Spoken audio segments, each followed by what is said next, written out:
FIS की लगातार खरीदारी से बाजार में चौतरफा हरियाली। निफ्टी 150 अंकों से ज्यादा मजबूत 26,150 के पास। निफ्टी बैंक भी करीब 200 अंक चढ़कर 59,300 के पास। सभी सेक्टर इंडेक्स हरे निशान में।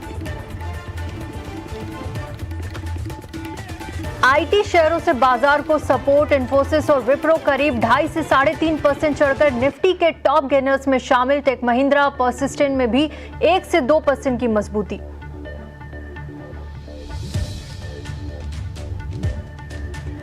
मेटल शेयरों में लगातार चौथे दिन खरीदारी। हिंडाल्को, सेल, नाल्को 2 से 4.5% चढ़े। हिंद कॉपर, मॉइल और वेदांता में भी 1.5 से 2.5% की तेजी। चांदी में ऐतिहासिक रैली। 2,13,844 का नया रिकॉर्ड बनाया। चांदी में चमक से हिंद कॉपर और हिंद जिंक 3 से 4% तक मजबूत। जापान के MUFG बैंक के 20% हिस्सा खरीद की बड़ी डील के चलते श्रीराम फाइनेंस में आज 5% की शानदार तेजी। 3.5% के उछाल के साथ निफ्टी का टॉप गेनर। 12 बजे होगी कंपनी की प्रेस कॉन्फ्रेंस। दिल्ली हाईकोर्ट से मिली राहत से केस इंटरनेशनल करीब 4% चढ़ा। हाईकोर्ट ने पावर ग्रिड के फैसले पर लगाई रोक। कोर्ट ने टेंडरिंग में शामिल होने की दी थी मंजूरी। पावर ग्रिड ने टेंडरिंग में 9 महीने की रोक लगाई थी। रेलवे शेयरों में अच्छा एक्शन। प्रमोटर की जुपिटर वैगन्स में हिस्सा बढ़ाने की खबर से शेयर में करीब 13% का उछाल। 470 रुपए प्रति शेयर के भाव पर खरीदी। 0.55% की अतिरिक्त हिस्सेदारी।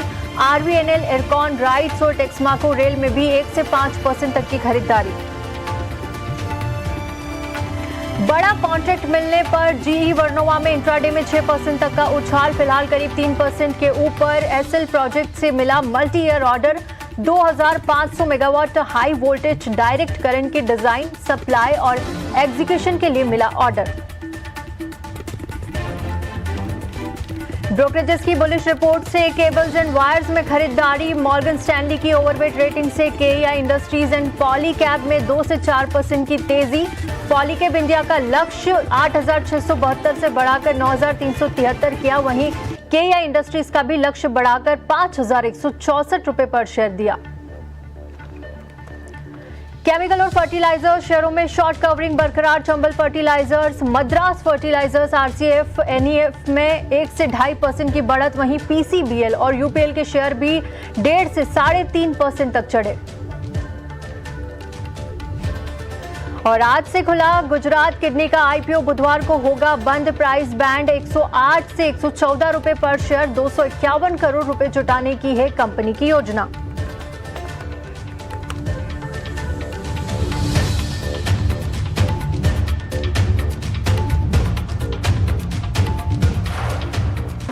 तेजी के साथ यहां पर दिन के ऊपरी स्तर पर फिलहाल कारोबार करता हुआ निफ्टी देखिए करीब 170 अंकों से ज्यादा की तेजी है। 26,140 के लेवल पर कारोबार कर रहा है। बैंक निफ्टी में भी अच्छी तेजी यहां पर नजर आ रही है। करीब 200 अंकों से ज्यादा की तेजी के साथ 59,300 के करीब बैंक निफ्टी यहां पर कारोबार करता हुआ नजर आ रहा है। निफ्टी गेनर्स पर एक बार नजर डाल लेते हैं तो देखिए यहाँ श्रीराम फाइनेंस में अच्छी तेजी नजर आ रही है। जापान की बैंक MUFG यहां पर 20% की हिस्सेदारी खरीदेगी और अभी थोड़ी देर में कंपनी की प्रेस कॉन्फ्रेंस भी यहां पर शुरू होने वाली है, जिसके चलते 5% से ज्यादा की तेजी के साथ कारोबार करता हुआ श्रीराम फाइनेंस। विप्रो देखिए 3% की तेजी यहां पर नजर आ रही है। इन्फोसिस में भी करीब 2.5% के आसपास की तेजी है। टाटा मोटर्स PV में भी 1.25% से ज्यादा की तेजी के साथ कारोबार करता हुआ। भारतीय एयरटेल में करीब 2% की तेजी यहां पर नजर आ रही है। ये हो गई निफ्टी गेनर्स की बात, लेकिन एक बार लूजर्स पर नजर डालिए। यहां पर हालांकि आज लूजर्स कम है क्योंकि चौतरफा यहां पर बाजार में खरीदारी। टाटा कंज्यूमर 0.5% से ज्यादा की गिरावट यहां पर दिख रही है। SBI में करीब 0.5% की गिरावट है। SBI लाइफ में भी करीब 0.5% की गिरावट आप देख सकते हैं इस वक्त। और HDFC बजाज फिनसर्व की बात करें तो यहां पर भी हल्की फुल्की गिरावट फिलहाल देखने को मिल रही है। निफ्टी मूवर्स और ड्रैगर्स देखें तो यहां पर IT देखिए अच्छा कंट्रीब्यूशन करता हुआ आईटी सेक्टर में अच्छी तेजी है, आईटी एंड फाइनेंशियल सर्विसेज के अलावा टेलीकम्युनिकेशन, मेटल्स में अच्छी तेजी है और साथ ही ऑटोमोबाइल्स यहां पर निफ्टी को मूव कर रहे हैं। वहीं जिस आज सेक्टर में हल्की फुल्की गिरावट है वो है कंज्यूमर ड्यूरेबल्स, यहां पर हल्की मामूली गिरावट नजर आ रही है। मार्केट ब्रिथ पर एक बार नजर डाल लेते हैं तो देखिए 2226 शेयर इस वक्त हरे निशान में कारोबार करते हुए, वहीं डिक्लाइन का रेशो देखें तो 642 शेयर यहां पर फिलहाल रेड निशान में कारोबार कर रहे हैं। लक्ष्मीकांत जी, दिन की ऊंचाई पर बाजार पहुंचा हुआ है, अच्छी तेजी के साथ कारोबार हो रहा है, हफ्ते का पहला कारोबारी दिन है आज। आप किस तरह से बाजार की चाल को देख रहे हैं इस वक्त? गुड आफ्टरनून तृप्ति जी। तो निफ्टी ने एक स्ट्रॉन्ग फॉलिंग ट्रेंड लाइन का ब्रेकआउट डेली के चार्ट्स पे दिया है। मार्केट ने 50 SMA का एक अच्छा सपोर्ट बनाया हुआ है और वो जो सपोर्ट है अभी भी बरकरार है और वहीं से हमें एक अच्छा खासा पुल बैक मूव देखने को मिल रहा है। आज के सेशन में जिस तरीके से फॉलिंग ट्रेंड लाइन ब्रेकआउट हमें निफ्टी के चार्ट्स पर देखने को मिले हैं तो हमें लगता है कि ये जो मोमेंटम है वो बरकरार रह सकता है। अब जो सपोर्ट है अब वो थोड़ा सा ऊपर खिसकता हुआ नजर आ रहा है। जो पहले का जो सपोर्ट था वो दिखाई दे रहा था 25,850 के आसपास और अब जो सपोर्ट है वो 26,000 के आसपास दिखाई दे रहा है। अगर 26,150 के ऊपर निफ्टी सस्टेन होता है तो यहाँ से हमें फर्दर रैली 26,300 से लेकर 26,325 तक देखने को मिल सकती है। थोड़ा सा जो म्यूटेड परफॉर्मेंस है वो बैंक निफ्टी की तरफ से देखने को मिल रहा है। बैंक निफ्टी अभी भी अपने की हर्डल के नीचे ही सस्टेन कर रहा है। अगर 59,500 के ऊपर बैंक निफ्टी निकलता है तो वहां पर भी हमें अच्छी तेजी देखने को मिल सकती है। वहां पर एक फॉलिंग ट्रेंड लाइन का फिर से ब्रेकआउट देखने को मिलेगा। उस दौरान जो बैंक निफ्टी है अपने ऑल टाइम हाई 60,100 तक फिर पहुंचता हुआ दिखाई देगा। ठीक है, लेवल्स अपने बाजार के लिए बता देते हैं, लेकिन अब वक्त हो गया है अपने पहले कॉलर को जोड़ने का। यहाँ पर यूट्यूब से हमारे पास एक क्वेरी आई है, गोविंद सिंह की, हरियाणा से क्वेरी है। आरती इंडस्ट्रीज पर इन्होंने सवाल पूछा है। 120 की क्वांटिटी में इनके पास शेयर है और 560 का इनका खरीद भाव है। आरती इंडस्ट्रीज आज देखिए अच्छी तेजी यहाँ पर है पूरे बाजार में, तो आरती इंडस्ट्रीज भी 1% की तेजी के साथ यहाँ पर कारोबार करता हुआ। साथ ही पटेल इंजीनियरिंग के भी इनके पास शेयर है, 960 की क्वांटिटी में है और 52 के लेवल पर इन्होंने खरीदारी की थी। एक एक कर क्वेरीज इनकी लेते हैं। सबसे पहले आरती इंडस्ट्रीज देखिए 120 क्वांटिटी 560 के भाव पर लिया और फिलहाल 373 के लेवल पर कारोबार कर रहा है। आरती इंडस्ट्रीज में 22,000 से ज्यादा का नुकसान ये झेल रहे हैं। पटेल इंजीनियरिंग में भी इन्होंने 52 के खरीद भाव पे लिया था और 20 रुपए नीचे 32 के लेवल पर कारोबार करता हुआ 960 की इनके पास क्वांटिटी है, यहां पर भी ये नुकसान झेल रहे हैं। लक्ष्मीकांत जी, इन दोनों शेयर्स पर क्या राय देंगे? हालांकि इन्होंने अपना नजरिया नहीं बताया है, लेकिन आप अपना लॉन्ग टर्म और शॉर्ट टर्म में अपनी राय रखिएगा, क्या करना चाहिए इन्हें यहाँ पर?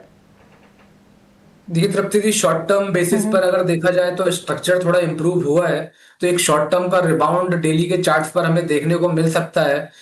तो जो अब अभी जो रेजिस्टेंस दिखाई दे रहा है वो दिखाई दे रहा है 385 के आसपास। अगर 385 के ऊपर एक ब्रेक थ्रू मिलता है तो वहां से मुझे लगता है कि 410 के लेवल शॉर्ट टर्म बेसिस पर देखने को मिल सकते हैं। रही बात इनके प्राइसिंग की आरती इंडस्ट्री में, तो इन्होंने तो काफी ऊपर से बाय करके रखा हुआ है, उसके लिए इनको थोड़ा सा होल्ड करना पड़ सकता है। तो हमें लगता है कि 410 420 एक लेवल रहेगा। अगर वहां पे कंसोलिडेशन होता है तो एक ग्रेजुअल अपसाइड का मोमेंटम आरती इंडस्ट्री में देखने को मिलेगा। तो मुझे लगता है कि इनको होल्ड करना चाहिए। एक स्टॉप लॉस में इनको सजेस्ट करूंगा 345 का। जब तक ये 3 आरती इंडस्ट्री 345 के ऊपर रहता है तब तक ये जो एक्सपेक्टेड ब्रेकआउट है 385 के ऊपर का जब तक हम उम्मीद लग कर सकते हैं और वहां से फिर हमें 410 420 तक के लेवल्स देखने को मिल सकते हैं। और जब ये 410 420 के आसपास पहुंचेगा तो एक बार ये फिर इनको इस फिर चार्ट को रिविजिट करना पड़ेगा, तो जो आगे के लेवल्स हैं उनको हम बता पाएंगे। वहीं पर अगर हम पटेल इंजीनियरिंग की बात करें तो यहाँ पर भी जो हमें संकेत मिल रहे हैं वो थोड़े से बेरिश साइड के ही मिल रहे हैं। हालांकि एक हल्का सा रिबाउंड हमें कई 3 से 4 दिनों के सेशंस में देखने को मिला है। तो मुझे लगता है कि ये जो पुल बैक मूव है यहाँ से आने वाले समय में बढ़ता हुआ दिखाई दे सकता है। 40 से लेकर 45 तक के लेवल्स शॉर्ट टर्म बेसिस पे हमें पटेल इंजीनियरिंग में देखने को मिल सकते हैं। वहीं पर अगर ये स्टॉक फिर से 28 के नीचे सस्टेन होता है तो फिर से यहाँ पे सेलिंग प्रेशर बढ़ सकता है। तो हमारी सलाह रहेगी कि 28 के स्टॉप लॉस के साथ पटेल इंजीनियरिंग भी होल्ड करें, और जब ये 42-45 के पास आता है तो एक बार फिर से रिविजिट करवाएं, तो वहां से इनको और लंबे टारगेट हम दे पाएंगे। ठीक है, पटेल इंजीनियरिंग में 42 के आसपास अगर आता है तो आप इसे रीचेक करिए, वहां से आगे वेट एंड वॉच की स्ट्रेटेजी जो भी बनेगी आपको फिर से बताएंगे, लेकिन एक बार इसे रीचेक जरूर कर लीजिए। आरती इंडस्ट्रीज में भी सेम राय है, आपको 385 के लेवल्स के आसपास यहाँ पर एक बार रीचेक जरूर करना होगा। आगे बढ़ते हैं, और इस वक्त हमारे साथ यूट्यूब से एक और क्वेरी हमारे पास आ रही है। कल्लू प्रजापति का सवाल है, टाटा मोटर्स पीवी के इनके पास 100 की क्वांटिटी में शेयर्स है, 447 का इनका खरीद भाव है और फिलहाल 360 के लेवल पर कारोबार कर रहा है, जिसके चलते 8,000 से ज्यादा का नुकसान ये झेल रहे हैं। टाटा मोटर्स पीवी पर क्या राय होगी? फिलहाल देखिए अच्छी तेजी के यहाँ पर कारोबार कर रहा है, इनफैक्ट क्योंकि आज पूरे ऑटो सेक्टर में अच्छी तेजी है, टाटा मोटर्स पीवी में भी करीब 7% के आसपास की तेजी नजर आ रही है। क्या करना चाहिए लक्ष्मीकांत जी? जी, अब यहाँ पर भी स्ट्रक्चर इंप्रूव होता हुआ दिखाई दे रहा है। डेली के चार्ट्स पे एक फॉलिंग ट्रेंड लाइन का ब्रेकआउट देखने को मिला है 347 के ऊपर, और उसके बाद से फिर स्टॉक में अच्छी खासी तेजी देखने को मिल रही है। तो यहाँ से लगता है कि अगर इसका जो इमीडिएट रेजिस्टेंस है 365 के आसपास, तो अगर 365 के ऊपर सस्टेन होता है तो यहाँ से 380 से लेकर 390 तक के लेवल शॉर्ट टर्म बेसिस पे हम टाटा मोटर पैसेंजर व्हीकल में देख पाएंगे। तो मुझे लगता है कि इनको 345 के स्टॉप लॉस के साथ होल्ड करने की सलाह दी जा सकती है, जब तक टाटा मोटर्स पैसेंजर व्हीकल 345 के ऊपर ट्रेड करता है। और अगर हमें 365 के ऊपर का एक ब्रेक थ्रू मिलता है तो वहां से 380 390 के लेवल्स हमें आने वाले सत्र में देखने को मिल सकते हैं।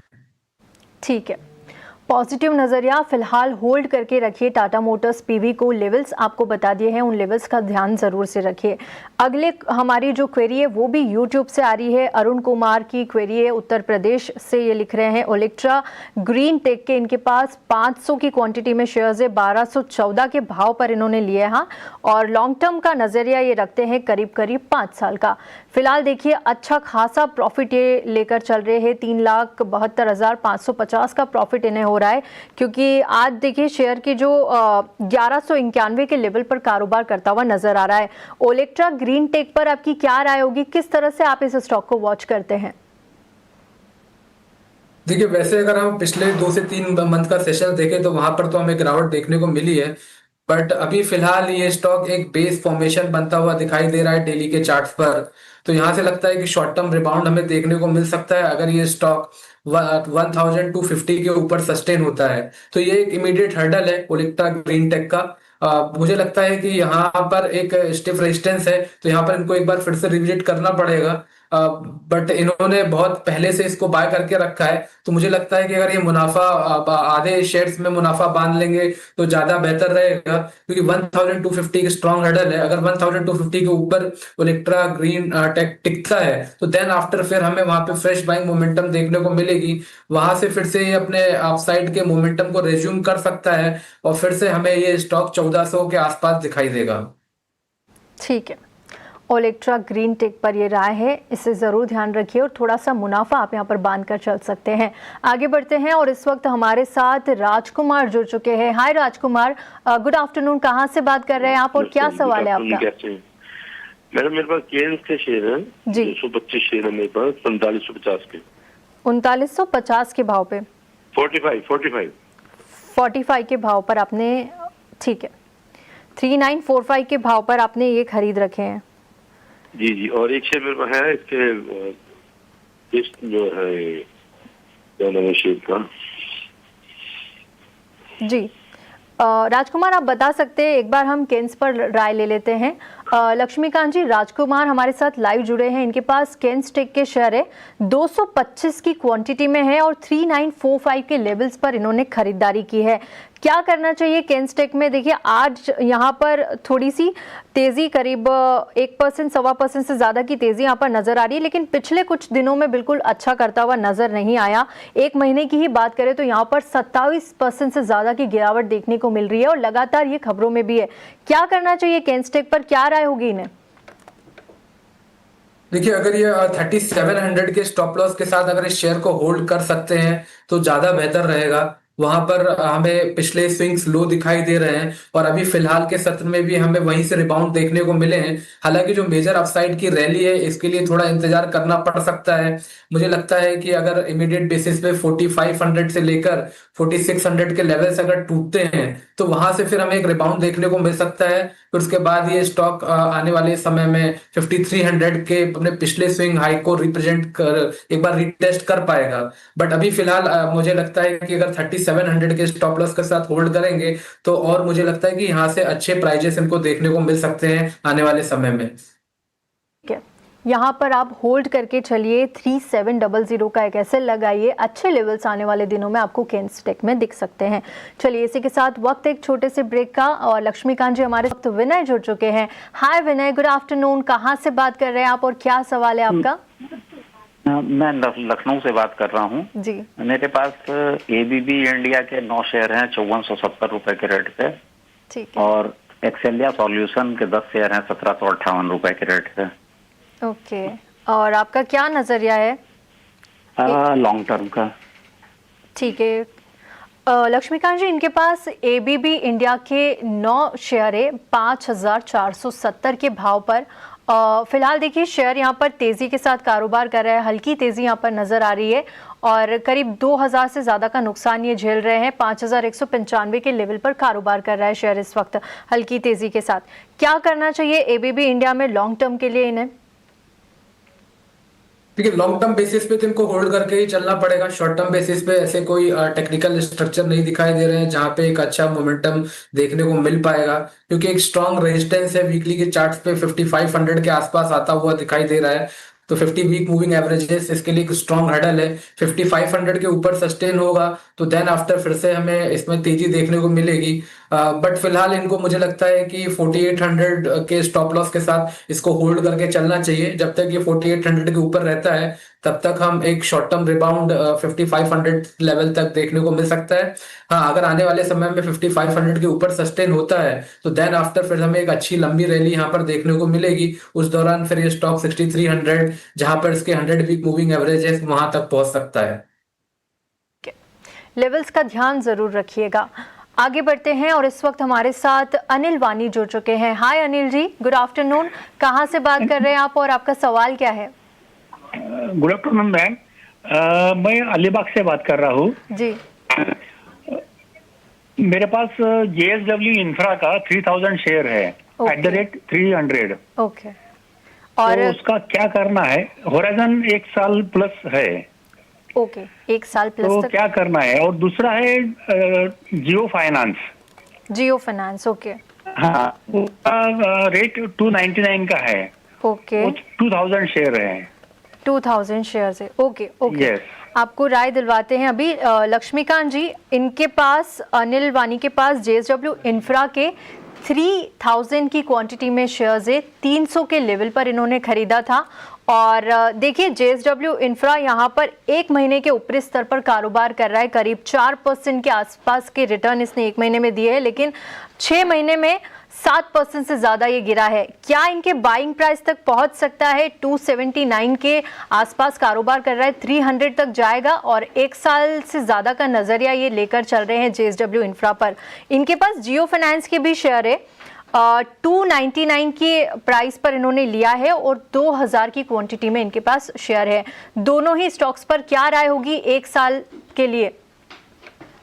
देखिए, जेएसडब्ल्यू इंफ्रा तो काफी लंबे समय से अपने सभी की मूविंग एवरेज के नीचे ही सस्टेन कर रहा है।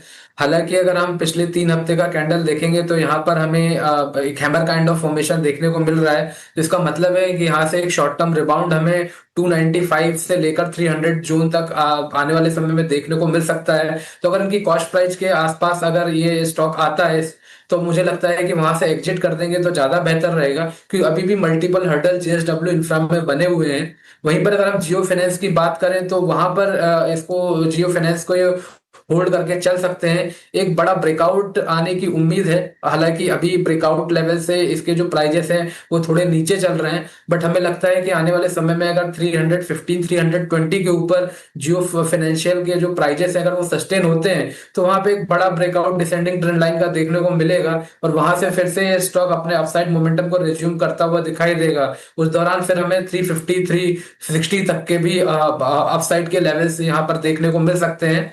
और ये जो हमारा नजरिया है, पॉजिटिव जो नजरिया है, वो तभी तक रहेगा जब तक ये स्टॉक आने वाले समय में 280 के ऊपर ट्रेड करता है। तो 280 के स्ट्रिक्ट स्टॉप लॉस के साथ इस जियो फाइनेंशियल में बने रह सकते हैं और 315 320 के ब्रेकआउट का इंतजार कर सकते हैं। ठीक है, 280 के स्ट्रिक्ट स्टॉप लॉस के साथ आप बने रहिए, अच्छे लेवल्स आपको देख सकते हैं जियो फाइनेंस में। आगे बढ़ते हैं और इस वक्त हमारे साथ लाइव कॉलर आकाश जुड़ चुके हैं। हाय आकाश, गुड आफ्टरनून। कहाँ से बात कर रहे हैं आप और अपना सवाल पूछिए। जी, क्या सवाल है आकाश आपका? मैम मेरे पास टाटा मोटर्स के शेयर हैं, 411 शेयर हैं मेरे पास, जो खरीद भाव हैं 417 रुपए के रेट से। ठीक है, इनके पास आप नजरिया क्या रखते हैं आकाश, कितने टाइम तक आप होल्ड करके सकते हैं? मैम मेरे पास कोई इशू नहीं है, मतलब कोई वो समय नहीं है, मैं 1 साल 2 साल 3 साल 4 साल रख सकता हूँ। ठीक है, लक्ष्मीकांत जी, टाटा मोटर्स पीवी पर एक और क्वेरी आई है हमारे पास। 411 शेयर्स है इनके पास और 417 के लेवल पर इन्होंने खरीदारी की है। फिलहाल देखिए 2.5% की तेजी आज जरूर नजर आ रही है क्योंकि अच्छा मार्केट चल रहा है, ऑटो शेयर्स अच्छा कर रहे हैं आज, लेकिन 360 के लेवल पर कारोबार कर रहा है और इनका जो खरीद भाव है वो 417 है, जिसके चलते इन्हें यहाँ पर थोड़ा सा बड़ा नुकसान झेलना पड़ रहा है। नजरिया ये है कि रख सकते हैं जितना टाइम आप इन्हें बताएंगे। क्या इनके बाइंग प्राइस तक फिर से पहुंच पाएगा टाटा मोटर्स पीवी? जैसा कि अभी हमने पहले कुछ समय पहले ही बात किया था टाटा मोटर पैसेंजर व्हीकल के बारे में, एक शॉर्ट टर्म रिबाउंड देखने को मिल रहा है, फॉलिंग ट्रेंड लाइन का ब्रेकआउट आया हुआ है, स्ट्रक्चर थोड़ा इंप्रूव आता हुआ नजर आ रहा है। बट अगर ओवरऑल स्ट्रक्चर को देखें, जहां से इनकी खरीदारी का भाव है 400 410, वहीं पे स्ट्रॉन्ग रेजिस्टेंस भी बने हुए हैं।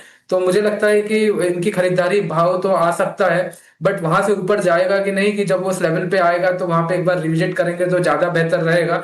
बट जैसा कि इन्होंने बताया इनका लंबा नजरिया है, तो मुझे लगता है कि होल्ड करके चल सकते हैं। और हमें लगता है कि यहाँ से जो शॉर्ट टर्म रिबाउंड है इनके कॉस्ट तक तो अभी फिलहाल हमें आता हुआ दिखाई दे रहा है। ठीक है, आपके बाइंग प्राइस तक आता हुआ दिखाई दे रहा है, फिलहाल होल्ड करके आप रख सकते हैं टाटा मोटर्स पीवी। लक्ष्मीकांत जी, आपका बहुत बहुत शुक्रिया हमारे साथ जुड़ने के लिए, बाजार पर राय देने के लिए और साथ ही हमारे दर्शकों के सवालों का जवाब देने के लिए। शुक्रिया सर।